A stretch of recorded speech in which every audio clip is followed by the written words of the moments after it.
తిరుమల తిరుపతి దేవస్థానానికే తలమానికమైన శ్రీవారి నిత్యాన్న ప్రసాదంలో నాణ్యతను పెంచేందుకు టీటీడీ నడుం బిగించింది. రైసు మిల్లర్లతో జరిగిన సమావేశంలో నాణ్యమైన బియ్యాన్ని టీటీడీకి సరఫరా చేసేందుకు మిల్లర్లు సానుకూలంగా స్పందించారు. ఎలాంటి లాభాపేక్ష లేకుండా నాణ్యమైన సోనా మసూరి బియ్యంను సరఫరా చేసేందుకు రైస్ మిల్లర్లు అంగీకరించారు. దీంతో టీటీడీ భక్తులకు నాణ్యమైన అన్నప్రసాదం దొరకనుంది.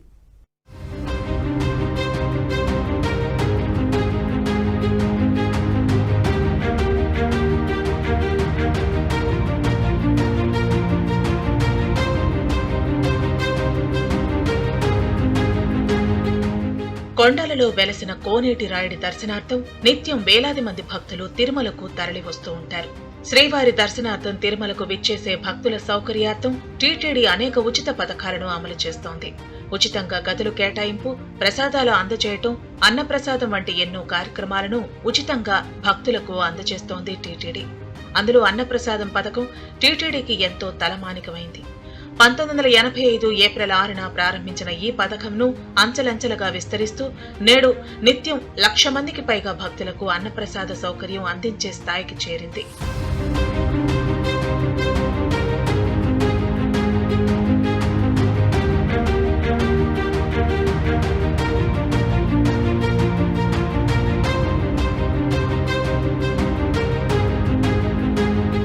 ఇంత గొప్పగా సాగిస్తున్న పథకంలో నాణ్యత విషయమై అనేక ఆరోపణలు వస్తున్నాయి. టీటీడీ కోట్ల రూపాయలు వెచ్చించి సోనా మసూరి బియ్యం కొనుగోలు చేస్తున్నా నాణ్యమైన బియ్యం మాత్రం రావటం లేదు. టీటీడీకి బియ్యం సప్లై చేసేందుకు టెండర్ దక్కించుకున్న గుత్తేదారులు సోనా మసూరి బియ్యంలో కల్తీ బియ్యం సరఫరా చేస్తుండటంతో అన్నదానంలో అన్నం బాగోలేక టీటీడీపై పెద్ద ఎత్తున విమర్శలు చెలరేగాయి. దీంతో అన్న ప్రసాదంలో వినియోగించే బియ్యాన్ని పాత పద్ధతిలో మిల్లర్ల నుంచి సేకరించాలని టీటీడీ నిర్ణయించింది. ఈ క్రమంలో గత కొద్ది నెలలుగా బియ్యాన్ని మిల్లర్ల నుంచి కొనుగోలు చేస్తోంది. అయినప్పటికీ అప్పుడప్పుడు అన్నం బాగోలేదంటూ భక్తుల నుంచి ఫిర్యాదులు వస్తుండటంతో టీటీడీ ఈవో శ్యామలరావు దీనిపై దృష్టి సారించారు. అన్నప్రసాదంలో భక్తులకు నాణ్యమైన అన్నప్రసాదాలు అందే విధంగా చర్యలు తీసుకోవడంతో పాటు రెగ్యులర్ గా అన్నప్రసాద భవనంలో ఆకస్మిక తనిఖీలు నిర్వహిస్తూ అన్నప్రసాదం ఎలా ఉందో భక్తుల నుంచి ఫీడ్బ్యాక్ తీసుకుంటున్నారు.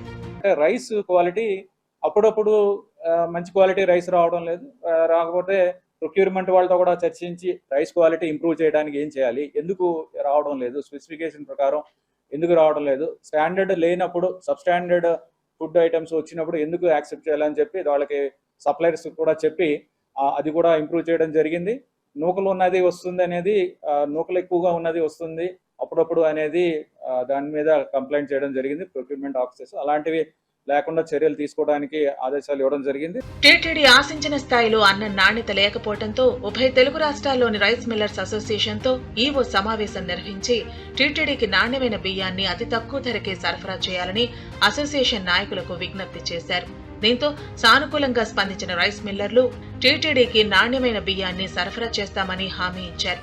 మరోవైపు టీటీడీ నేరుగా రైస్ మిల్లర్ల ద్వారా బియ్యం సేకరణ చేయడం ద్వారా ప్రస్తుతం ఉన్న మార్కెట్ ధర కంటే తక్కువ ధరకే టీటీడీకి బియ్యం లభించనుంది. దీంతో శ్రీవారి ఖజానాకు మరింత ఆదాయం కూడా జమ కానుంది. ఇలా రెండు విధాలుగా టీటీడీకి లాభం చేకూరనుండటంతో టీటీడీ అధికారులు రైస్ మిల్లర్ల ద్వారానే బియ్యం సేకరణకు మొగ్గు చూపుతున్నారు.